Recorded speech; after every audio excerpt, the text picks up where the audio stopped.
गीतेविषयी मी बोलणं म्हणजे सूर्यासमोर एखादी पणती धरावी आणि म्हणावं हे बघ तुला कॉम्पिटिशन देणारं मी आहे. तर वास्तविक पाहता भगवद्गीता समजणं हेच मुळात आपल्यातच एक असं प्रचंड मोठं काम आहे. आणि तेवढा मी मोठा नाही. ज्या अल्पमतीनं मला ती भगवद्गीता समजली आणि ज्या पद्धतीनं मी तिचा अभ्यास केला किंवा मी माझ्या जीवनात थोडाफार तिचा प्रवेश करू शकलो, ते माझ्या आईवडिलांचे संस्कार आणि त्याच्यापासून सुरुवात झालेली ही जी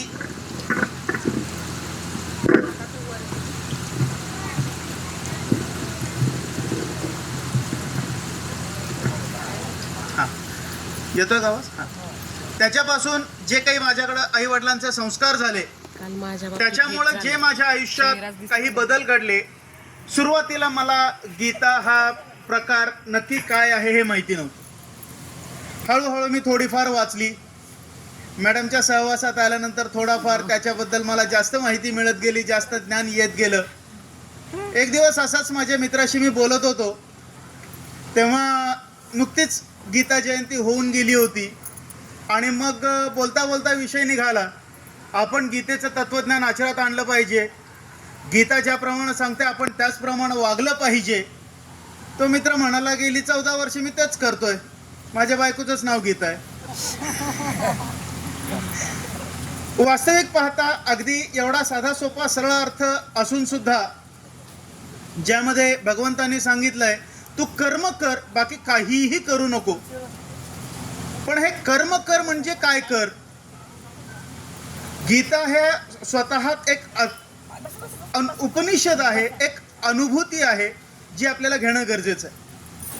वास्तविक पाहता गीता म्हणजे समजणं खूप अवघड आहे का हो? अजिबात नाही. एकदा एक खेडूत गोंदवलेकर महाराजांच्याकडे आला आणि मला म्हणाला की महाराज मला काही वाचता येत नाही, मला सगळेजण सांगतात की ही गीता तू अभ्यास कर, गीता वाच, गीता आपल्या आचरणात आण, मला काहीच येत नाही, मी काय करू सांगा, मला एक कसं वाचायचं तुम्ही शिकवा.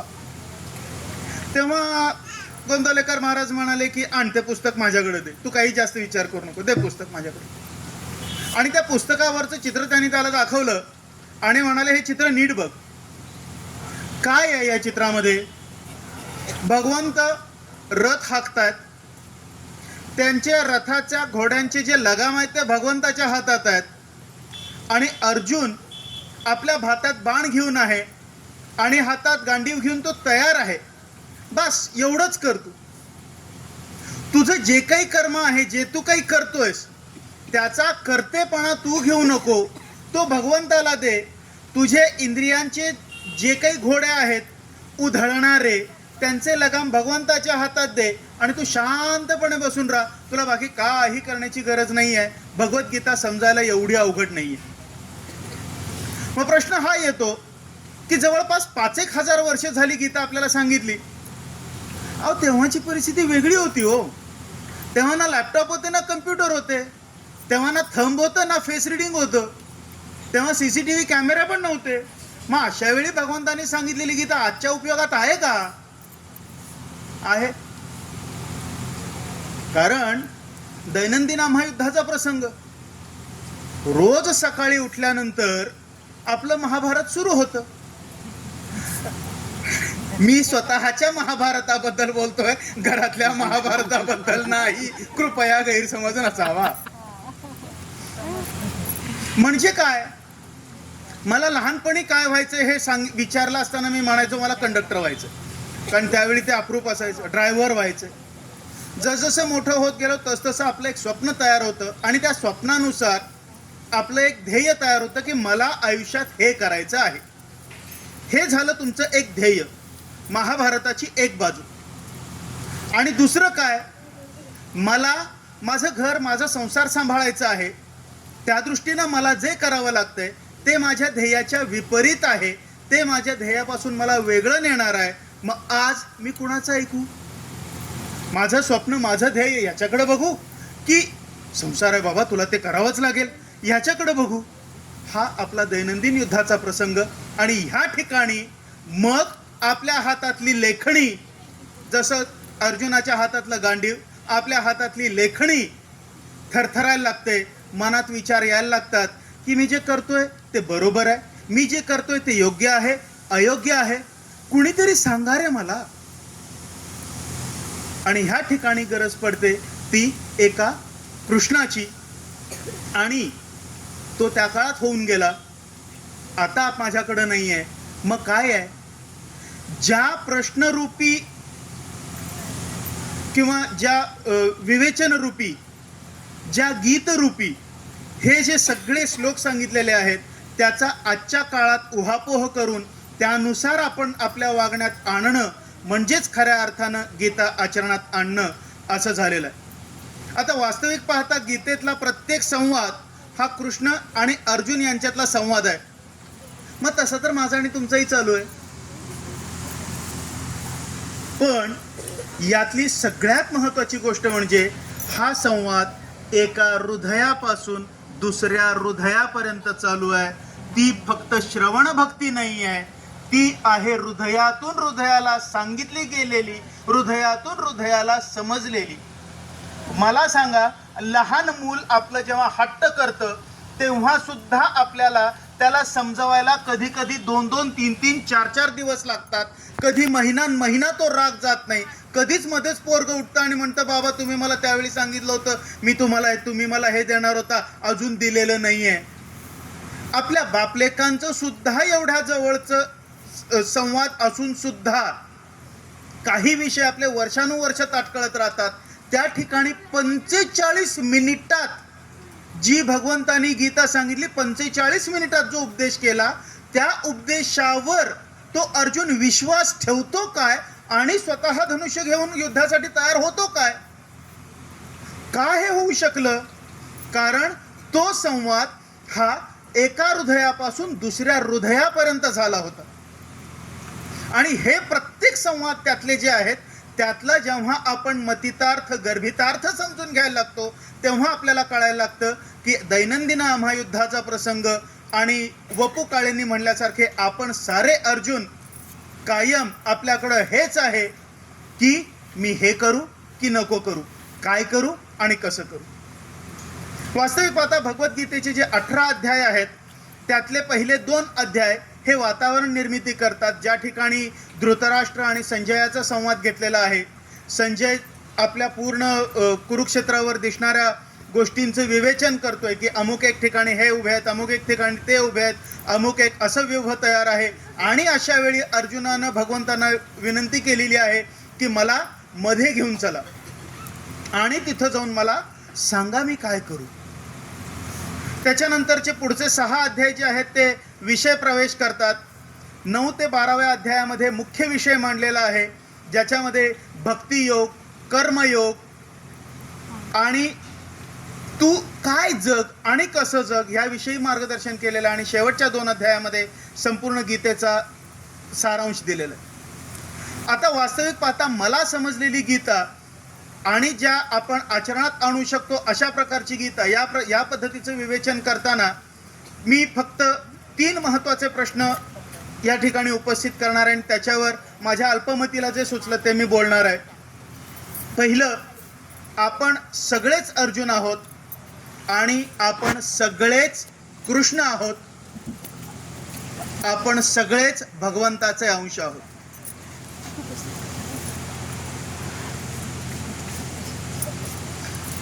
या दोन्ही भूमिकेमध्ये कसे काय हो आपण? अर्जुन पण मीच, कृष्णही मीच, हे असं कसं असू शकतं? ज्यावेळी आपल्याला स्वतःला प्रश्न पडतो की ह्या ठिकाणी मी काय करू शकतो, त्यावेळी आपण स्वतः अर्जुन असतो. आणि ज्यावेळी आपला मित्र असेल, मैत्रीण असेल किंवा आपले वडीलधारे असतील किंवा मुलंही असतील, अशा लोकांना जेव्हा आपण एखाद्या प्रश्नाविषयी चर्चा करत त्याच्यातून मार्ग काढण्याचा प्रयत्न करतो, कदाचित त्यावेळी तुम्ही त्या व्यक्तीसाठी कृष्णही असू शकता. कारण कृष्णाची आणि आपली एक महत्त्वाची गोष्ट, एक महत्त्वाचं साधर्म्य अशा बाबतीत येतं की तुमचा प्रश्न आहे, तुम्हाला सोडवायचा आहे, अर्जुनाचं युद्ध आहे, अर्जुनाला लढायचं आहे. अर्जुनाचं युद्ध श्रीकृष्ण लढले नाहीत.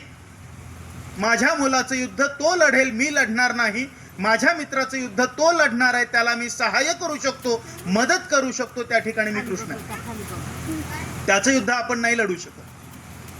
दुसरा विषय आपण घेणार आहे तो म्हणजे गीतेमध्ये जे सांगितलेलं आहे कर्म. वास्तविक पाहता कर्म, अकर्म आणि विकर्म या 3 गोष्टी गीतेमध्ये सांगितलेल्या आहेत. त्या नक्की काय आहेत आणि शेवटी दैनंदिन जीवनात आपण गीता कशी आचरणात आणू शकतो याविषयीचं आपण थोडंसं एक विवेचन करणार आहोत. पहिला, आपण सारे अर्जुन आणि आपणच भगवंताचा अंश. विचार करा, आपलं शरीर जे आहे ते बनवताना भगवंतानी पंचमहाभूतांचा वापर केला. त्रिदोष त्याच्यात व्यवस्थितपणे मिसळले, व्यवस्थितपणे ज्ञानेंद्रिय कर्मेंद्रिय त्याच्यामध्ये दिली, व्यवस्थितपणे आसक्ती, स्वार्थ, मोह हे सगळं त्याच्यात व्यवस्थित मिक्स केलं आणि एवढं सुंदर कॉम्बिनेशन बनवलं की त्यासारखा प्राणी दुसरा जगात नाही. अहो, त्याच्याही पेक्षा जाऊ दे, 6.5 अब्ज लोकसंख्या असलेल्या या विश्वामध्ये एका व्यक्तीसारखाही दुसरा व्यक्ती नाही. पण प्रत्येकाचे प्रश्न कुठं ना कुठं तरी जाऊन तिथंच इरून फिरून भोपळे चौक. धुळ्यात आहे म्हणल्यावर आग्रा रोड म्हणूयात. सगळे रस्ते जाऊन शेवटी तिथंच मिळणार आहेत, सगळे प्रश्न जाऊन तिथंच मिळणार आहेत. आणि मग त्याचं उत्तर काय मिळू शकेल याचा विचार करण्यासाठी भगवंतानी एवढा मोठा व्यवस्थित व्याप तुमच्या समोर ठेवलेला आहे. बघा, त्याच्यातून आपल्याला हवं ते उत्तर घ्या. भगवंतानी अर्जुनाला असं सांगितलेलं नाही कुठंही, उठ मी सांगतो ना चल युद्ध कर. नाही, भगवंताच्या हातात काय नाहीये हो. त्यांनी जर अर्जुनाला सांगितलं असतं तुझी माझ्यावर भक्ती आहे ना, मी सांगतोय ऐक चाल, लहान मुलाला आपण तेच सांगतो ना. मग तिथंच वादविवाद चालू होतो. म्हणून हृदयापासून हृदयापर्यंतच्या या संवादामध्ये भगवंतानी सांगितलं की तुला हे तुझं युद्ध करायचं आहे, व्यवस्थित समजावून सांगितलं की तुला तुझं कर्म करायचं आहे, पण त्या कर्मामध्ये कर्तेपणा आणू नकोस. वास्तविक पाहता महाभारतातलं हे युद्ध आहे, त्या युद्धाचा आणि आपल्या युद्धाचा एक साम्यामध्ये असं आहे की एखादा निर्णय मी घेतल्यानंतर माझे नातेवाईक, माझे सहचारी, माझे मित्रमंडळी हे थोडेसे दुखावणार आहेत. त्याला पर्याय नाही, कारण तुमचं आधी युद्ध इथं चालू आहे ना. माझ्या ध्येयाकडे जाऊ की माझ्या कर्तव्याकडे जाऊ? कर्तव्य पार पाडलं तर मी ध्येयापासून लांब जातोय, ध्येय पार पाडवं तर कर्तव्यापासून लांब जातोय, आणि तिथून पुढे मी एकत्र कुठे येऊ, कसा येऊ?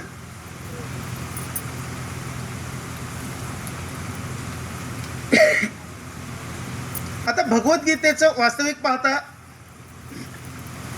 तो एक मॅप आहे. भगवद्गीता म्हणजे आपण गुगल मॅप जसा ऑन करतो, भगवद्गीता हा मॅप आहे. आणि गुगल मॅपमध्ये सुद्धा आणि भगवद्गीतेमध्ये सुद्धा साम्य आहे. थोडंसं पुढे गेलात की गुगल आपल्याला म्हणत नाही ए कुठं चालला रे येडा, इकडं मागं फिर. तो परत रिरूट करतो तुम्हाला आणि सांगतो तुम्ही इथून असं जा. भगवंतानी सुद्धा तेच सांगितलेलं. पहिल्यांदा त्यांनी सांगितलं की तू स्वतःला ओळख काय आहेस ते. तिथून अर्जुनाला प्रश्न पडतो मी स्वतःला कसा ओळखू, तुम्हीच मदत करा.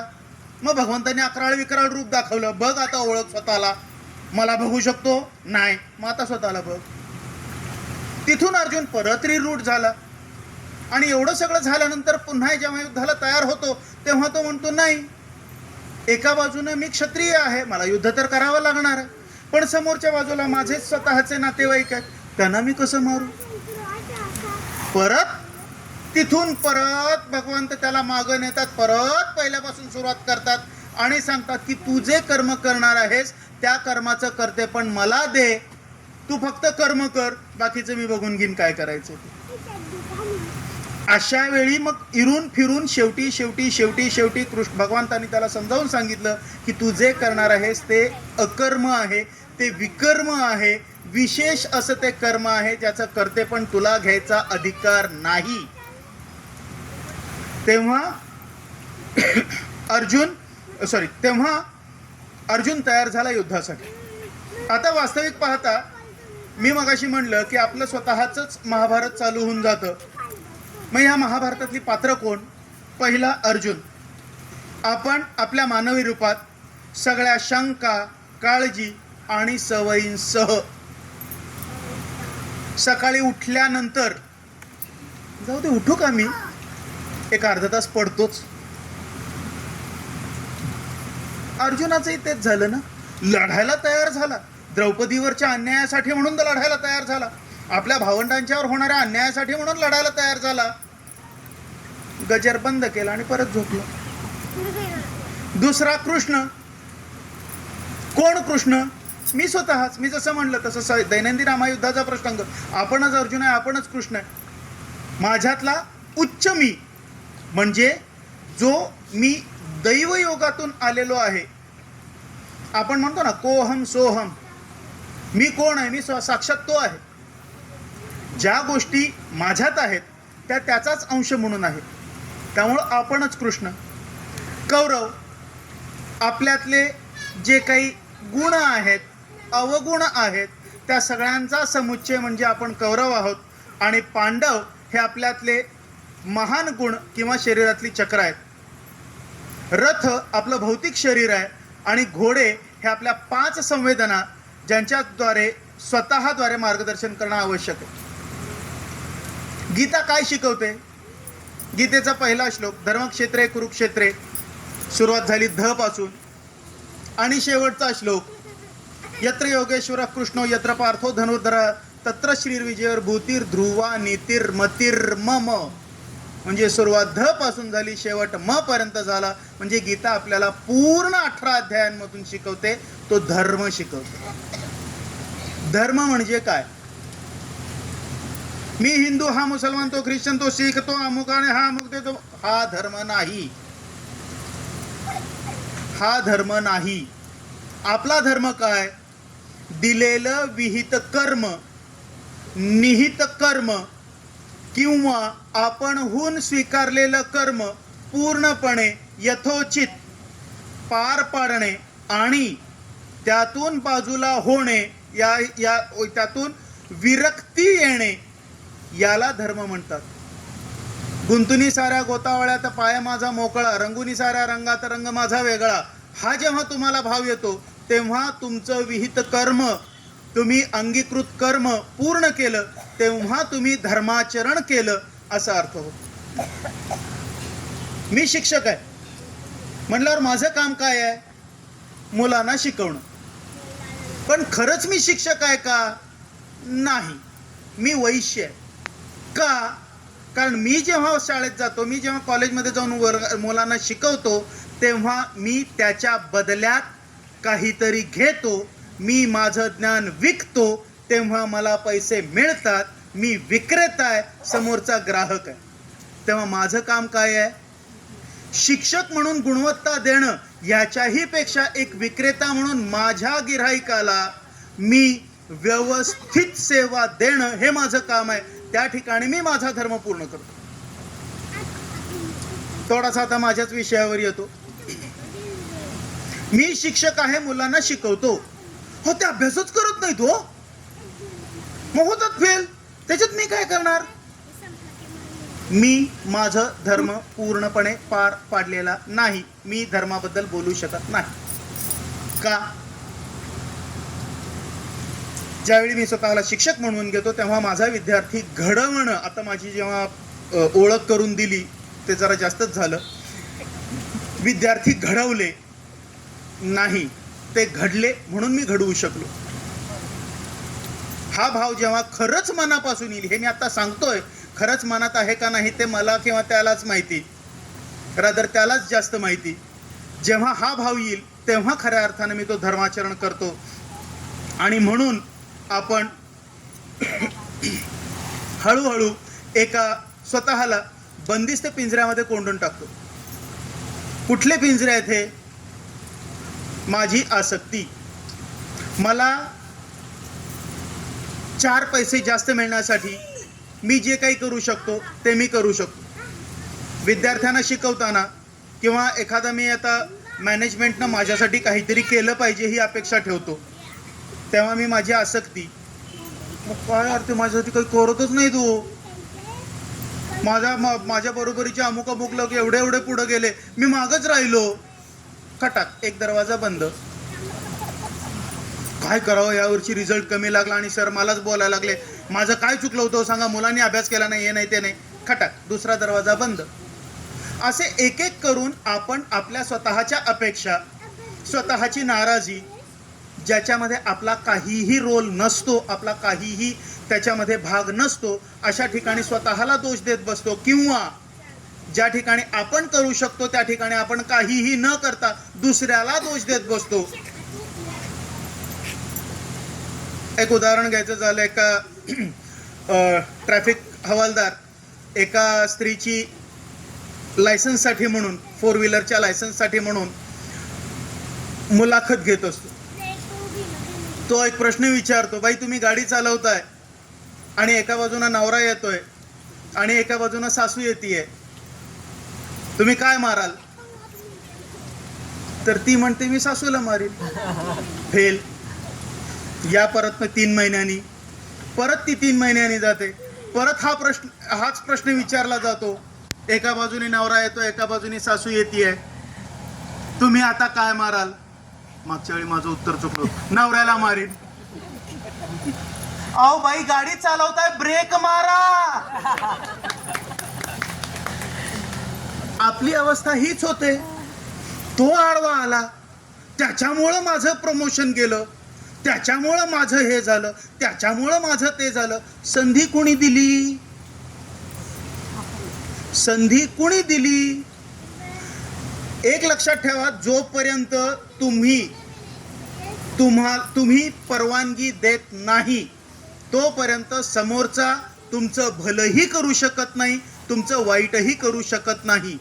दुर्योधनानं कृष्णाला संधी दिली नाही माझं भलं कर म्हणून तुला 18 अक्षौहिणी सैन्य घे पण मी येणार नाही. अर्जुनानं ती संधी दिली, देवा तुम्ही या, मला बाकी काही नको. म्हणून अर्जुनच श्रेष्ठ ठरला आणि अर्जुनालाच गीता मिळाली. त्याच्यासाठी जसा कृष्ण महत्वाचा तसा आपण स्वतः अर्जुन होणं हे तितकंच महत्वाचं आहे. आपण पहिल्यांदा जबाबदारी स्वीकारायला शिकणं महत्वाचं आहे. जे काही होतंय त्याला कारणीभूत मी आहे, माझी चिडचिड होतीये त्याला कारणीभूत मी आहे, मला आनंद होतोय त्याला कारणीभूत मी आहे, मला दुःख होतंय, मला वेदना होत आहेत त्याला कारणीभूत मी आहे. आणि याचं कारण काय आहे ते शोधून घ्या. कुठंतरी तुम्हाला सापडेल की माझ्या कुठल्या तरी कर्मामध्ये, कुठल्या तरी प्रारब्धामध्ये असं काहीतरी कमी राहिलेलं आहे की जे पूर्ण करण्यासाठी मला हे भोगणं प्राप्त आहे. ज्यावेळी तुम्ही घेणार, भोगा, मोकळं व्हा, त्याच्याविषयी तक्रार करू नका. हरिभाई ठक्कर यांनी एक पुस्तक लिहिलेलं आहे, कर्माचा सिद्धांत. त्या पुस्तकामध्ये व्यवस्थित विवेचन केलेलं आहे की तुमचं जे कर्म आहे ते तुम्हाला कधी ना कधीतरी फळ देणारच आहे. भलेही भगवद्गीतेमध्ये सांगितलेलं आहे कर्मण्येव अधिकार असते मा फलेषु कदाचन, तुला फळावर तुझा अधिकार नाही, हे भलेही भगवद्गीतेत लिहिलं असेल. पण त्याचबरोबर हेही आहे की कुठलंही फळ मिळाल्याशिवाय, कुठल्याही कर्माचं फळ मिळाल्याशिवाय राहत नाही. मग ते भलं असेल, वाईट असेल, जे असेल, जसं असेल. आता ज्याप्रमाणे मी म्हणलं की आपण स्वतः जबाबदारी घेतली पाहिजे आणि स्वतः त्याच्यानुसार धर्माचरण केलं पाहिजे, त्याच्यामध्ये होणाऱ्या गोष्टी पॉसिबिलिटी 2च, either you will succeed or you will fail. भगवद्गीतेमध्ये सुद्धा सांगितलंय, हतो वा प्रासेसी स्वर्गम जित्वा वा भोक्षसे महिम तस्मात उत्तिष्ठ कौंतेय युद्धाय कृतनिश्चयः. जर मारला गेलास स्वर्ग प्राप्ती आहे, जिंकलास तर तुला हे ऐश्वर्य भोगायला मिळणार आहे. आणि आजकालचे सो कॉल्ड स्पिरिच्युअल लीडर्स किंवा ते प्रोफेशनल पॉझिटिव्ह ॲटिट्यूड लीडर्स ते हेच सांगतात ना, if you win you will lead, if you fail you will guide. तुम्ही जर जिंकलात तर तुम्हाला त्याच्यामध्ये प्राप्ती मिळणार आहे, नाही तर तुम्ही गाईड करू शकता. If you fail you can guide, की कसं करू नये. म्हणजे आमच्याच महामहिम लोकांनी सांगून ठेवलेलं आहे ना. पण प्रॉब्लेम कसा आहे, सगळ्यात मुख्य कारण आपल्या दुःखाचं जे आहे, किंवा आपण जे आज जे काही करतोय, माझं ऐकताय ते सुद्धा तुमचंच कर्म आहे हो. तुमचंच कर्म आहे. मी हे बोलतोय, हे कुणामुळं बोलतोय? माझ्यामुळं बोलतोय. हे ज्ञान मिळवण्याचं काम कोणाचं होतं? माझं होतं. मग मी धर्माविषयी बोलतोय का? नाही. जेव्हा मी माझा इथं आलो तिथं संपलं.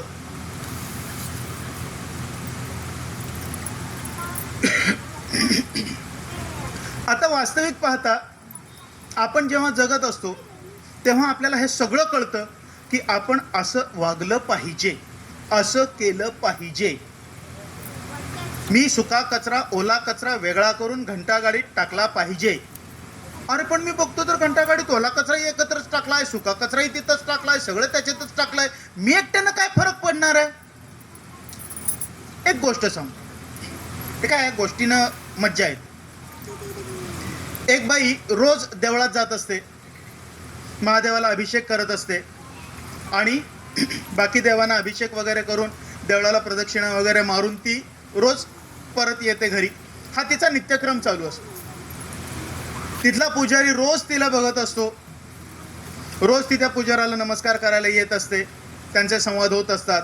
एक दिवस ती येते आणि म्हणते की महाराज मला क्षमा करा, उद्यापासून मी देवळात येणार नाही. गुरुजी चमकतात, का बरं?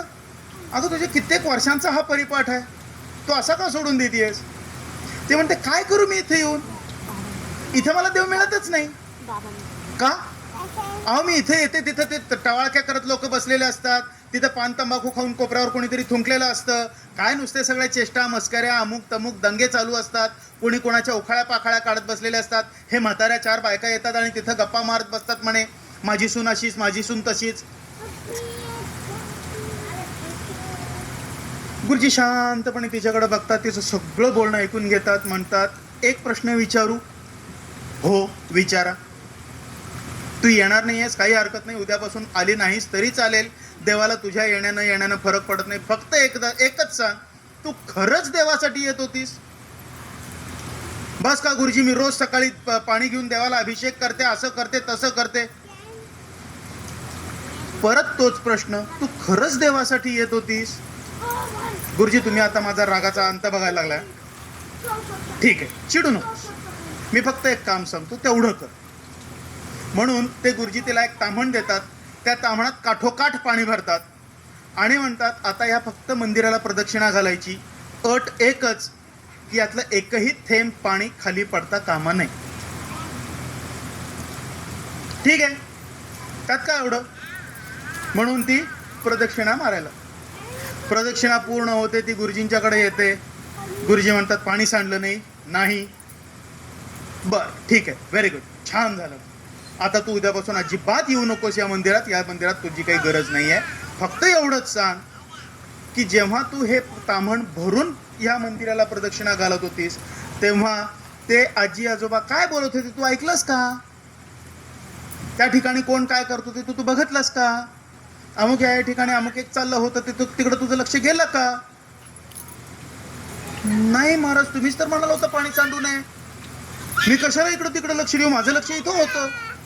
माऊली, जेव्हा तुम्ही मंदिरात येता, देवाच्या दर्शनासाठी येता, तेव्हा तिथं लक्ष द्या. तुम्ही जे काम करणार आहात तिथं पूर्णपणे लक्ष द्या आणि नंतर त्याचा सगळा जो भार आहे तो त्याच्यावर सोडून द्या.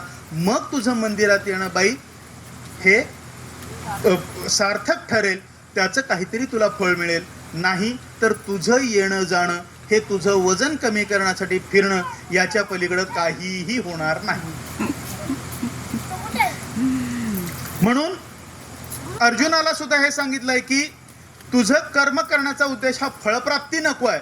मी इथं येते देवळात, माझ्यासारखंच सगळ्यांनी भक्तिरूपानं यावं, काहीही गरज नाहीये. तू तुझं काम पूर्णपणे कर आणि त्याच्यापासून तुला काय मिळणार आहे किंवा काय नाही याविषयी तू कुठलीही काळजी करू नकोस. आता त्याच्यानंतर एक महत्वाचा प्रश्न असा येतो की भगवंताने सांगितलंय कर्म कर पण फळाची अपेक्षा ठेवू नकोस. ठीक आहे, ओके, गुड.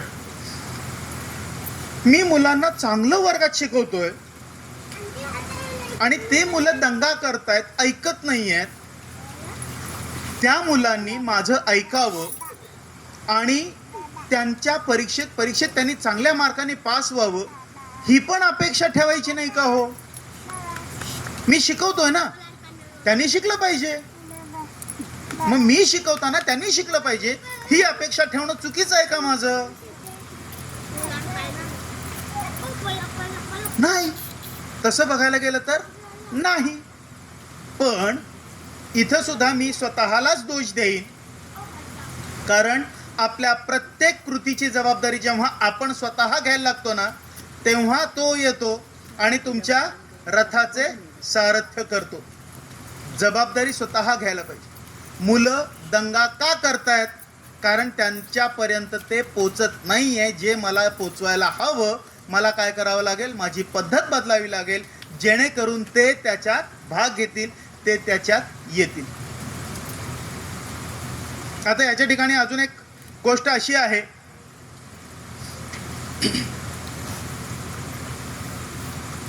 की मी सांगतो म्हणून तुम्ही ऐकलं पाहिजे. मी मगाशी जसं म्हणलं, कृष्णानं जर म्हणलं असतं, अर्जुना मी सांगतो ना, उचल धनुष्य आणि झाड, मला बाकी काही सांगूच नकोस, तुझ्यासाठी मी एवढ्या सगळं हे केलं म्हणाला कृष्ण, की तुझ्यासाठी पूर्ण शिष्टाई, कृष्ण शिष्टाई करून आलो, जेवढं शक्य होतं तेवढं युद्धापासून परावृत्त करायला आलो, पण कुणीही माझं ऐकलेलं नाहीये. आणि आता तू मला शहाणपणा शिकवतो का मला लढायचं नाहीये म्हणून? झालं. एक गोष्ट कधीही लक्षात ठेवा, अशानं काहीही होत नसतं. कारण ज्यावेळी आपण एखादं कर्म करायला घेतो त्यावेळी बळजबरीनं दिलेलं काम हे कर्म होत नाही. बळजबरी दिलेलं काम हे कर्म होत नाही. मान्य आहे, थोडंसं ओझं लागतं. There is always a positive stress that is required.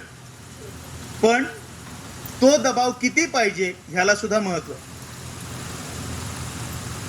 वास्तविक पाहता आपण जेव्हा ही अपेक्षा करतो की माझ्या मुलांनी, माझ्या स्टुडंट्सनी ऐकलं पाहिजे आणि त्यांनी त्या पद्धतीने अभ्यास केलाच पाहिजे, खरं सांगावं ह्याच्या मागचं मूळ काय आहे? याच्या मागचं मूळ माझा विषयाचा रिझल्ट चांगला लागला पाहिजे. माझ्या विषयाचा रिझल्ट चांगला लागला पाहिजे, ही माझी त्याच्या मागची आसक्ती आहे. जेणेकरून मला सगळ्यांनी म्हणावं की हे चांगले शिकवतात. येतं लक्षात? घरात सुद्धा आपण हेच करत असतो. माझं तुम्ही का ऐकत नाही हा समोरच्याला आपला कायमचा प्रश्न असतो. प्रश्न तो स्वतःला विचारा, का ऐकावं? त्याला स्वतःचं मत नाही आहे का? परत हाच विषय. आता इथून द्वंद्व कसं चालू होतं? आपण सारे अर्जुन जसं म्हणलं, द्वंद्व कसं चालू होतं? बर, मग त्यांना कसंही वागलं तरी चालेल का तुम्हाला? नाही. मग त्याला नियम लावायला नकोत का? पाहिजेत. मग तुम्ही ते पण करत नाहीये, तुम्ही हे पण करत नाहीये, तुम्ही असं कसं बोलता? एक गोष्ट लक्षात ठेवा, कुठल्याही चित्राला चौकट असलेली चांगली असते. पण तुम्ही बघा, कधीही कुठलंही चित्र आपण जेव्हा चौकटीत ठेवतो तेव्हा बाजूनं थोडंसं मार्जिन हे सोडलेलं असतं. कुठलाही फोटो फ्रेम अगदी कट तुम्ही जर करायला गेलात तर तो चांगला दिसत नाही. त्याचप्रमाणे आपल्या प्रत्येकाच्या वागण्याला, प्रत्येकाच्या ऐकणाऱ्याला आणि प्रत्येकाच्या सल्ल्यांना एक थोडीशी मोकळीक ठेवा, ज्याला आपण म्हणतो फ्रेम. कारण निसर्गाला सुद्धा माहिती आहे, तुम्ही बघाल तर मोठ्या झाडांच्या सावलीत छोटी झाडं वाढत नाहीत. जर मी म्हटलं की मी सांगतोय तसंच वागलं पाहिजे, मी म्हणतोय तसंच झालं पाहिजे, होत नाही. तिथं ती वाढ खुंटते, ती वाढ अडकते. म्हणूनच बघा ना की आपल्या निसर्गानं सुद्धा कशी निरनिराळी झाडं तयार केली. त्या झाडाच्या बिया त्या झाडाच्या पासून लांब जाऊनच रुजतात. मग काही फळांना काटे आहेत जे प्राण्यांच्या अंगाला चिकटतात, प्राण्यांच्या बरोबर जातात, दुसरीकडे कुठेतरी पडतात आणि तिथं ते झाड रुजतं. किंवा काही फळं एवढी हलकी आहेत की ती हवेवर उडतात. किंवा नारळ बघितला तर तो समुद्रात वाहून जातो आणि दुसऱ्या ठिकाणी जातो, रुजतो, वाढतो. काही पक्षी ते काही फळं खातात आणि त्यांच्या विष्ठेद्वारे त्या मग इकडे तिकडे ती झाडं वाढतात. वडाच्या झाडाखाली दुसरं वडाचं रोप कधीच वाढलेलं तुम्ही बघणार नाही. पिंपळाच्या झाडाखाली दुसरं पिंपळाचं रोप कधीच वाढलेलं तुम्ही बघणार नाही. ते दुसरीकडे जाऊनच रुजतं. म्हणूनच जेव्हा आपण आपल्या मुलांच्या बाबतीत किंवा आपण ज्यांना सल्ले देतोय अशा लोकांच्या बाबतीत जेव्हा विचार करतो तेव्हा मी सांगतोय म्हणून कर, याच्या पलीकडे या.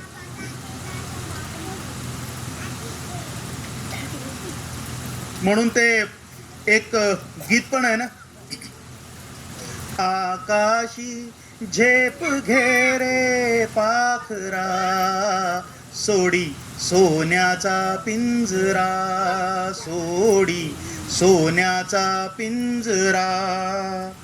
तुझ पंख दिले देवाने, कर विहार सामर्थ्याने. तुझ पंख दिले देवाने, कर विहार सामर्थ्याने. दरी डोंगर हिरवीराने, दरी डोंगर हिरवीराने. जा ओलांडून सरिता सागरा, सोडी सोन्याचा पिंजरा. कुठला पिंजरा सोडायचा आहे? माझ्या आसक्तीचा पिंजरा सोडायचा आहे, माझ्या मोहाचा पिंजरा सोडायचा आहे, माझ्या लोभाचा पिंजरा सोडायचा आहे, माझ्या मी सांगतोय म्हणून कर या अहंकाराचा पिंजरा सोडायचा आहे आणि त्याच्यातून त्या पक्षाला मोकळं करायचं आहे. हा पक्षी कोण आहे? ज्या ठिकाणी मी स्वतःला कृष्ण समजतो आणि ज्याला सल्ला देतोय तो अर्जुन आहे.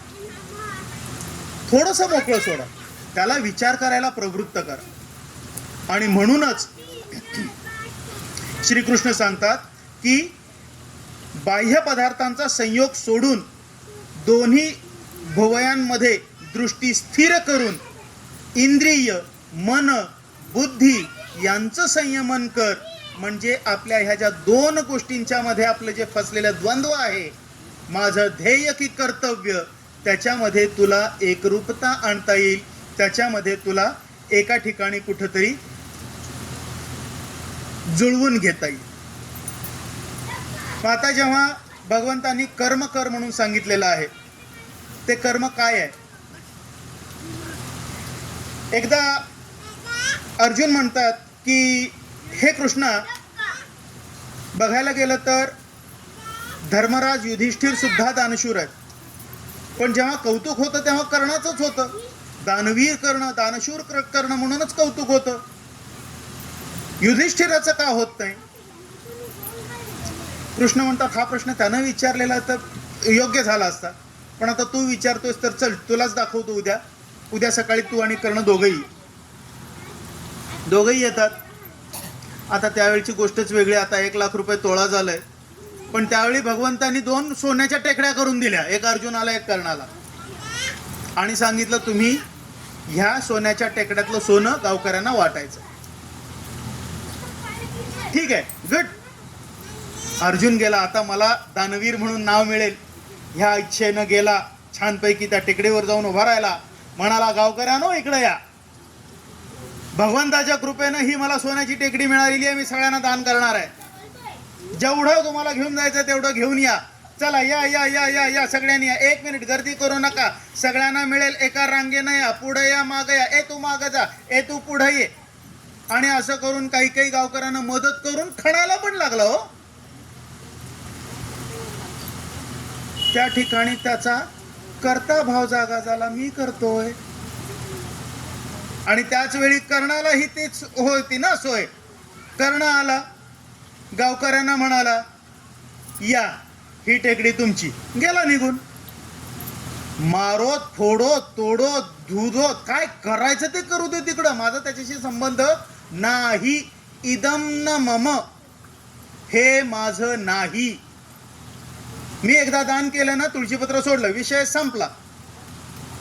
हा फरक आहे आपण करत असलेल्या कर्मामध्ये आणि गीतेला अपेक्षित असलेल्या कर्मामध्ये.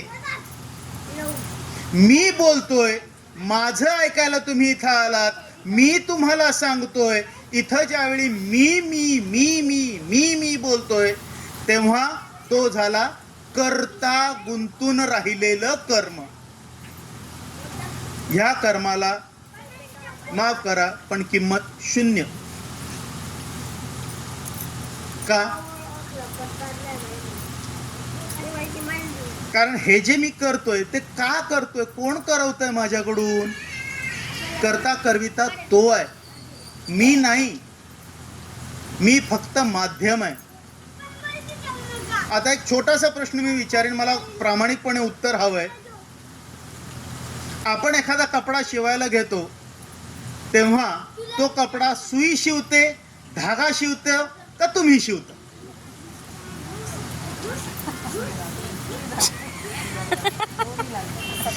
कुणी शिवला?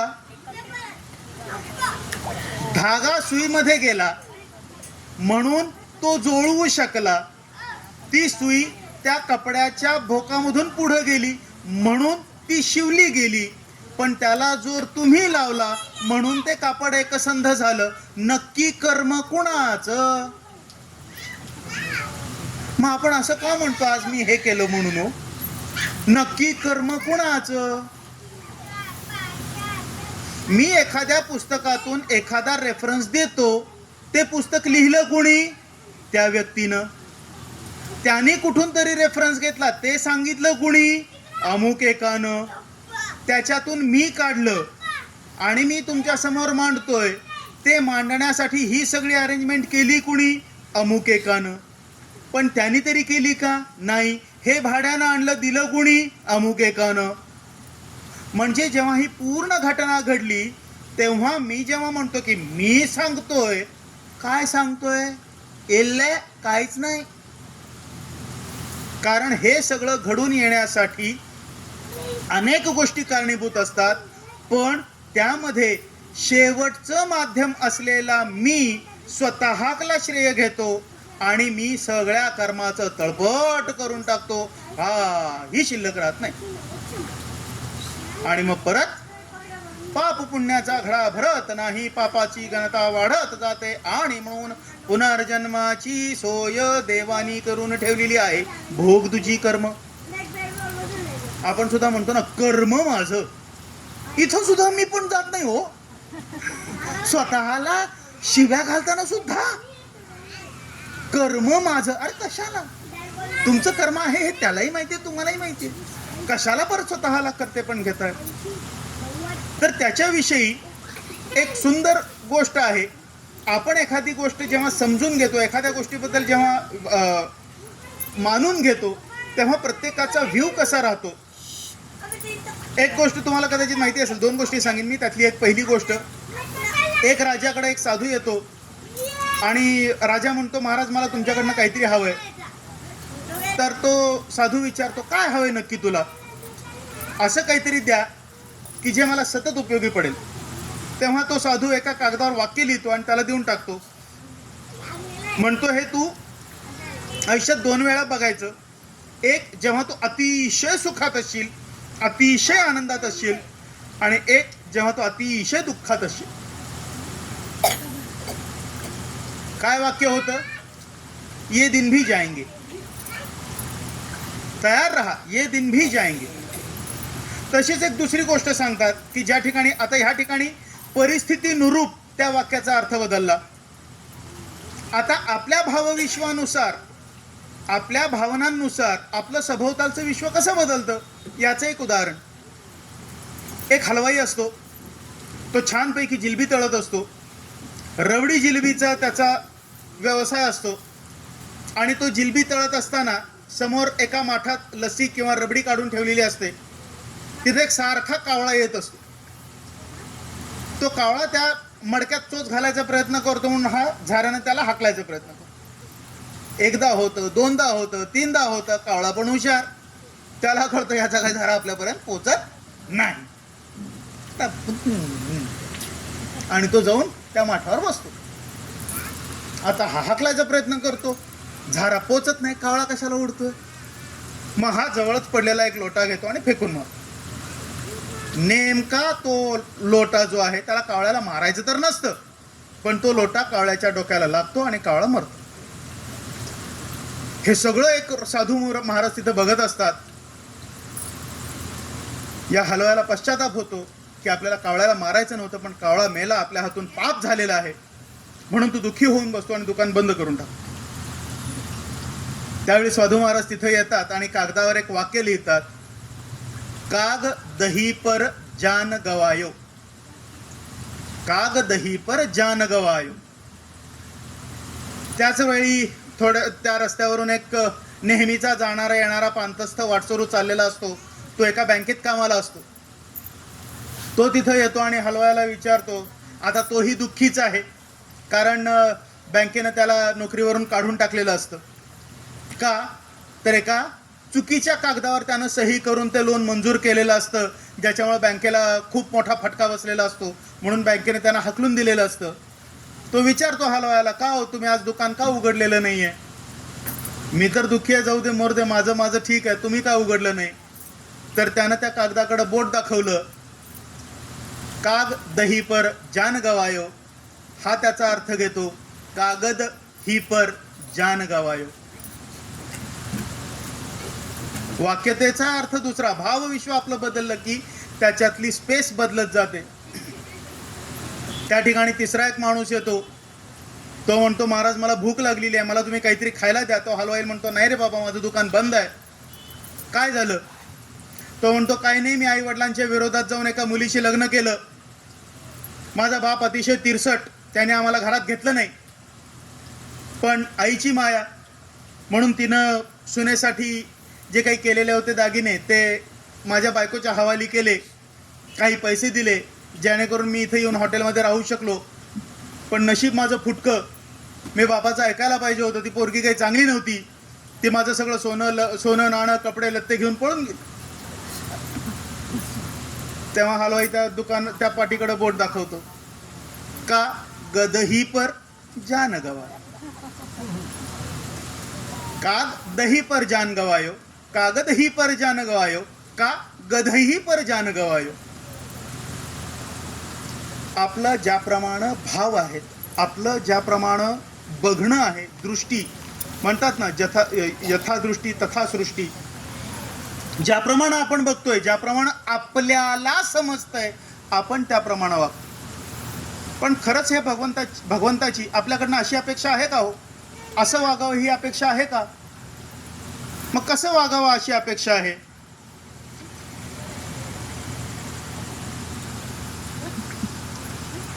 कसं वागावं अशी अपेक्षा आहे? एका राजाला 3 राजपुत्र असतात. 3ही समवयस्क, 3ही अतिशय हुशार, 3ही युद्धकलेत निपुण, 3ही राजशास्त्रात निपुण, 3ही डिप्लोमसी किंवा ज्याला आपण राजकारण म्हणतो त्याच्यामध्ये खूप हुशार. राजा मृत्यूशय्येवर प्रश्न पडतो की आता मी माझं राज्य कोणाला देऊ? आपल्या गोष्टींमध्ये एक कॉमन गोष्ट अशी आहे की राजापेक्षा कायम प्रधान हुशार असतो. तसाच या गोष्टीमध्ये सुद्धा प्रधान थोडासा हुशार आहे. तो म्हणतो, महाराज माझ्याकडे याचं उत्तर आहे. आणि तो म्हणतो की उद्या राजपुत्रांना तुम्ही बोलवून घ्या, मी सांगतो ते आपण काम करू. मग ते प्रधान त्या 3ही राजपुत्रांना एक छोटी छोटी काडी देतात आणि म्हणतात, काही काम करायचं नाही आहे तुम्हाला ही काडी मोडायची. फक्त एकच अट की तुम्ही ही काडी मोडत असताना कुणीही तुम्हाला बघता कामा नये. ठीक आहे, मला कुणीही बघणार नाही अशा ठिकाणी जाऊन मोडायची आहे, डन. आणि एवढं करून तुम्ही उद्या सकाळी या, तुमच्या हातात 24 तास आहेत, 24 तासात कधीही तुम्ही ती काडी मोडू शकता. झालं. 3ही राजकुमार गेले. दुसऱ्या दिवशी सकाळी जसे त्यांना बोलवलं गेलं तसे 3ही राजकुमार आले. पहिल्या राजकुमाराला विचारलं, काय केलंस तू? मोडली की गाडी. त्यात काय एवढं? कुठं मोडली? काही नाही हो तुम्हाला म्हणून सांगतो, फक्त मी इथून राजमहालाच्या बाहेर गेलो, तिथं बघितलं सारा गर्दीच आहे सगळीकडं. मग काय करू म्हटलं, एक ठिकाण असं आहे जिथं मला कोणीच बघणार नाही, बाथरूम.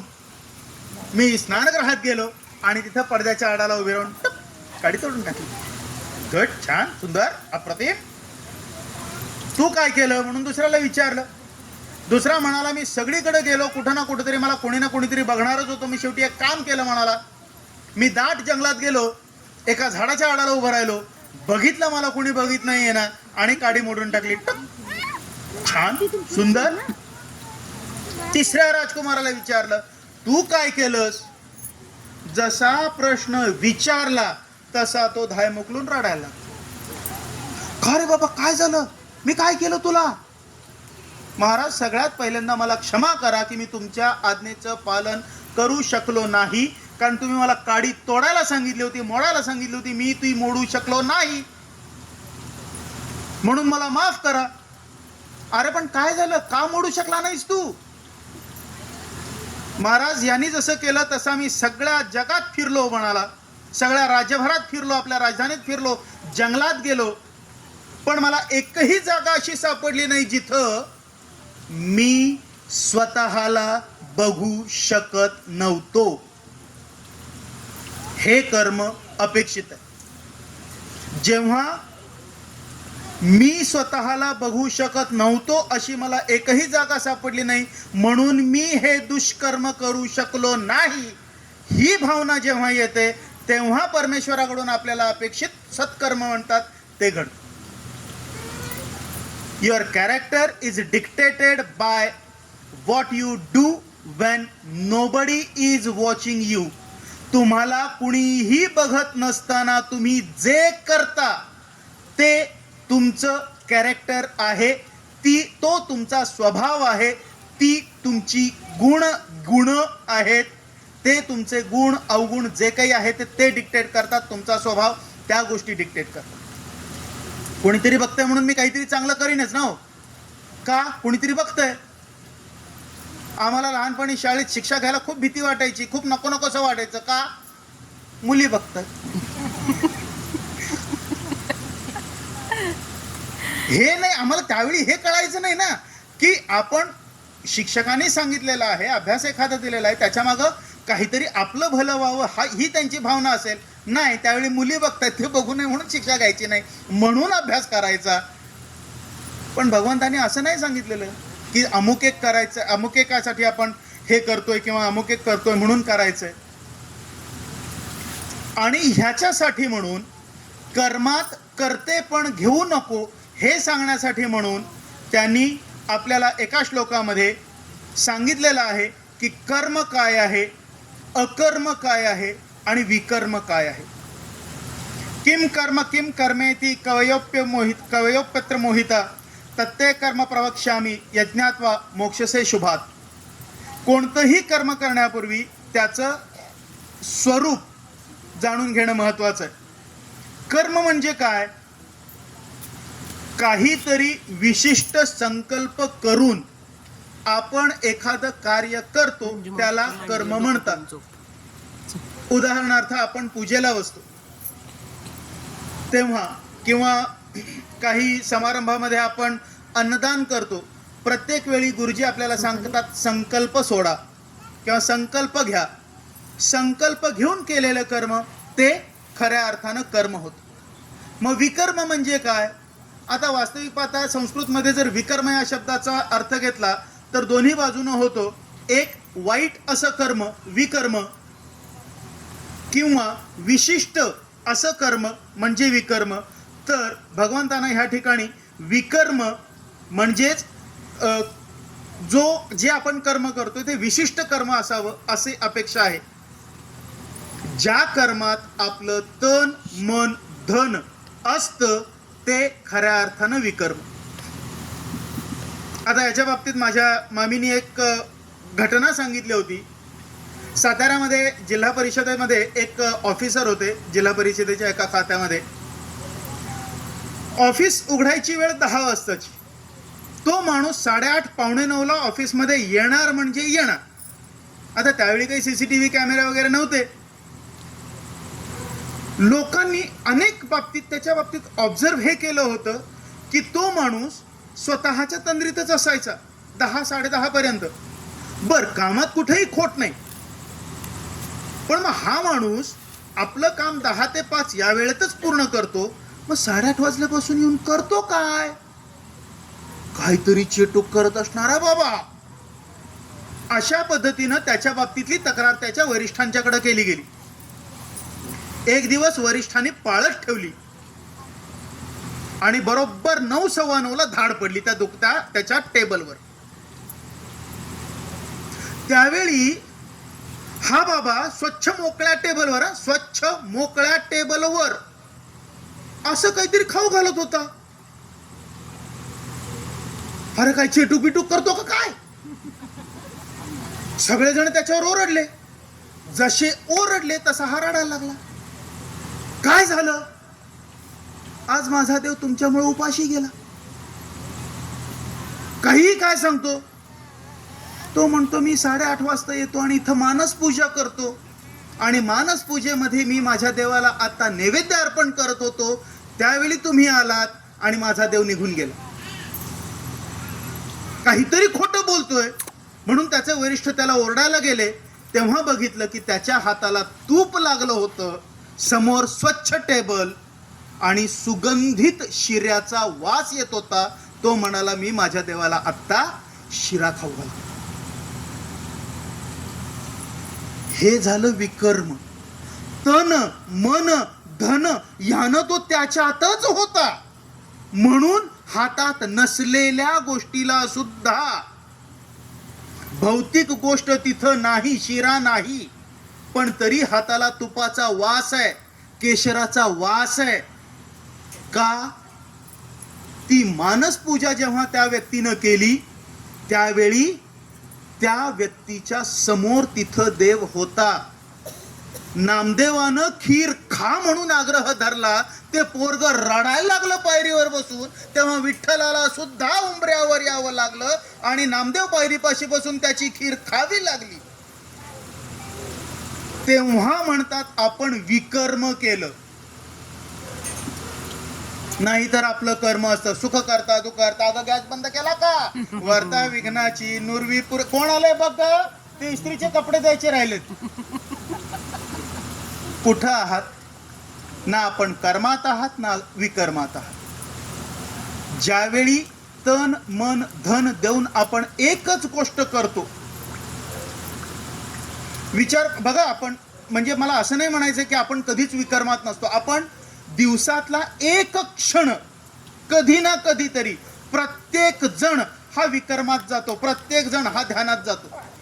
कधी कधी काही गोष्टी करताना आपल्याला लक्षातच राहत नाही की आपण कुठं आहोत किंवा काय आहोत. शेजारचा हाक मारतो. आता माझ्या बाबतीत म्हणाल तर टीव्ही बघताना मी ध्यानात जातो. अहो वरण द्या ना, तुमच्या शेजारी आहे. अहो काय झालं? त्यावेळी मी पूर्ण कर्म करतोय, माझं पूर्ण धन तन मन धन तिथं आहे.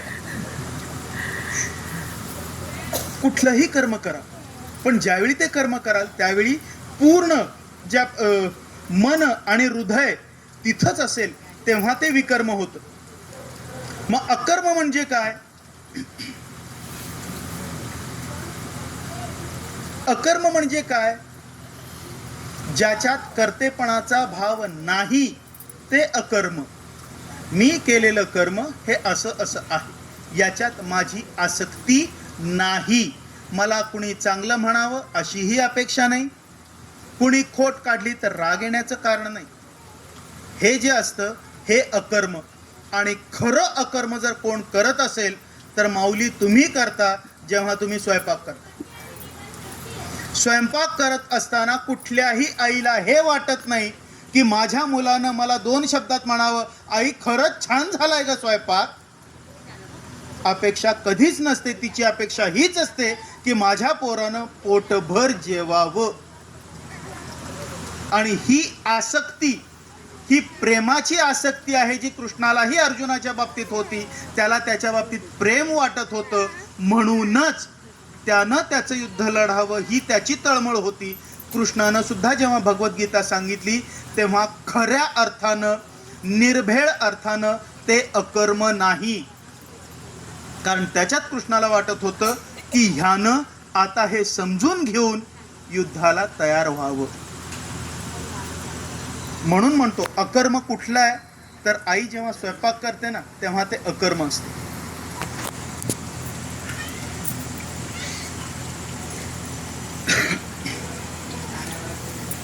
अजून एक अकर्माची गोष्ट आहे, आई जेव्हा मुलाला मारते तेव्हा ते अकर्म असते. श्यामची आईमध्ये खूप सुंदर प्रसंग आहे की जेव्हा श्यामचे मित्र त्याला पोहायला बोलवायला येतात आणि हा कणगीत लपून राहतो, त्यावेळी आई येते आणि बेदम मारते. शेवटी रडत रडत श्याम पोहायला जातो. जेव्हा श्याम पोहून येतो तेव्हा आई त्याला जवळ घेऊन विचारते, खूप लागलं का रे बाळा? श्याम त्यावेळी चिडून म्हणतो, मगाशी मारलंस आणि आता प्रेमानं जवळ घेतेस होय? ह्याला काय अर्थ आहे? माझ्या मित्रांदेखत मला मारलंस, काय म्हणतील मला ते? त्या ठिकाणी त्याला आसक्ती चिकटली आहे ना. मला शेजारचे मला माझे मित्र नावं ठेवतील, आईकडनं मार खातो रे एवढा मोठा झाला तरी. त्यावेळी आई त्याला समजावून सांगते, बाळा माझ्या मुलाला भित्र पळपुट म्हणलेलं मला चालेल का रे? त्या ठिकाणी आईची अपेक्षा काय आहे? आईची अपेक्षा काय आहे? आपण म्हणू की मग श्यामच्या आईनं अपेक्षाच व्यक्त केली ना. कुणासाठी अपेक्षा व्यक्त केली? त्याच्यासाठी अपेक्षा व्यक्त केली. म्हणून आईचं आणि मुलाचं जे नातं आहे ना त्याच्यामध्ये अकर्माचा खूप मोठा प्रभाव असतो. एखादी क्रिया आणि जेव्हा आपण करतो त्या क्रियेमागे जी भावना आहे, जी हेतू आहे, त्यानुसार त्या कर्माचे भाग पडतात: कर्म, अकर्म आणि विकर्म. अजून एक छोटीशी गोष्ट तुम्हाला सांगावीशी वाटते की ज्या पद्धतीनं आपण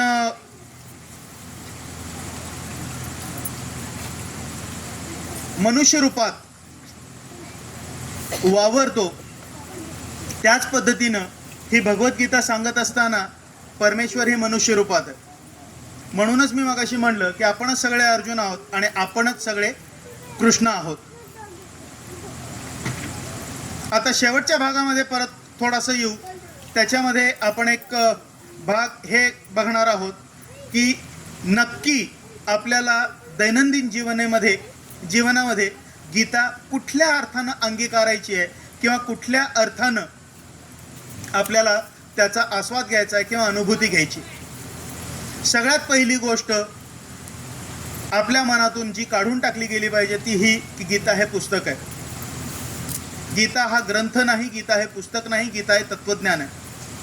आणि तत्वज्ञान कधीही जुनं पुराणं शिळपाकं होत नाही. ते तत्व आहे आणि त्या तत्वाला अनुसरून आपल्याला वागावं लागतं किंवा त्या तत्वाला अनुसरूनच आपल्या जीवनामध्ये प्रश्न येतात. म्हणून गीतेतला पहिला धडा जो आहे तो आहे कर्तव्यपरायणता. म्हणजे आपलं कर्तव्य पार पाडणं, आपलं विहित कर्तव्य पार पाडणं हेच आपलं कर्तव्य आहे. आपला पहिला प्रश्न आठवून घ्या, आपलं ध्येय की आपलं कर्तव्य. म्हणून गीतेमध्ये पहिल्यांदाच सांगितलेलं आहे की आपलं कर्तव्य पार पाडणं हेच आपलं कर्तव्य आहे. पण ज्यावेळी आपण त्या दैनंदिन जीवनातली कर्तव्य कुटुंबात समाजात असलेल्या जबाबदाऱ्या पार पाडतो, त्या पार पाडत असताना त्याच्या फळांची अपेक्षा न ठेवणे, मा कर्मफल हेतू, अपेक्षा न ठेवणे आणि आपलं कर्तव्य पार पाडत राहणे हा गीतेचा पहिला भाग. त्यामुळं हे द्वंद्व नको की मी माझ्या ध्येयापासून भरकटतोय. नाही, कर्तव्य करत असतानाच ध्येयाकडे जा. संत तुकाराम महाराजांनी तेच केलं ना हो.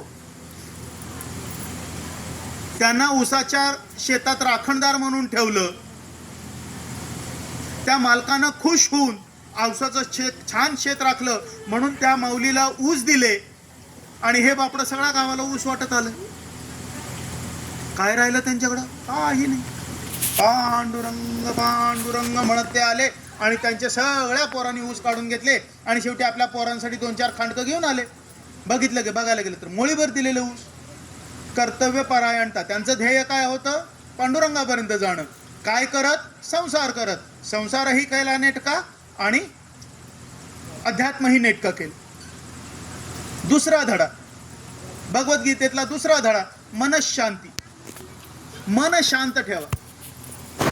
आपल्याला आयुष्यात 3 प्रकारच्या गोष्टी कायम, 3 प्रकारची दुःख कायम आहेत. एक, आपण स्वतः तयार केलेल्या अपेक्षांमुळे झालेलं दुःख. 2, दुसऱ्यांनी आपल्याकडून केलेल्या अपेक्षा आपण पूर्ण करू शकलो नाही ह्याच्यामुळं झालेलं दुःख. आणि 3, परमेश्वरानं आपल्याला मागच्या प्रारब्धातून कुठून तरी जी वाटणी दिलेली आहे त्यातून झालेलं दुःख. ते दुःख असेल, वेदना असेल, किंवा आपण ज्याला इंग्लिशमध्ये फ्रस्ट्रेशन म्हणतो ते असेल. तुम्हाला पर्याय नाही, ते तुम्हाला स्वीकारावंच लागेल. पण ह्या सगळ्या परिस्थितीमध्ये सुद्धा आपली मनशांती ढळू न देणं हे गीतेचं दुसरं तत्व आहे. कर्तव्य करत राहा, पण त्या कर्तव्यात कर्तेपण आणू नका. ते आलं की दुःख वाढणार आहे. तिसरं, निस्वार्थ भाव.